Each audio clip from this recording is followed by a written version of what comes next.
A man secretly lived inside someone else's wardrobe for 30 years. When he couldn't hold it anymore, he'd sneak out just to use the bathroom. Whenever he got hungry, he'd wait until the owners left the house, then quietly steal food from the kitchen. He even washed the dishes afterward, like a polite ghost. Turns out, he was on the run from loan sharks. One day, in a panic, he hid inside an old wardrobe that was being moved on a truck. But when he opened the doors again, he was suddenly inside a fancy villa bedroom. Before he could escape, he heard footsteps coming up the stairs. Terrified of getting caught, he quickly slid under the bed.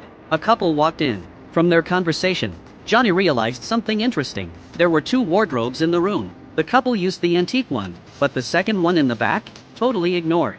Later that night, once they were fast asleep, Johnny quietly crawled out from under the bed, tiptoed into the bathroom, and finally relieved himself. At first, he thought about running away, but then he remembered. He had no home, no money, and massive debt. So instead of escaping, he crawled back under the bed and stayed. Nothing happened overnight. So the next morning, after the couple left for work, Johnny stretched out his cramped body and got to work. He shut all the curtains no one could see in. He shaved using the husband's razor, took a long shower, drank their milk, ate the kids' cookies, and even cleaned up after himself. He even did chores. Then, he changed into the man's clothes, like he belonged there. What he did next, absolutely insane.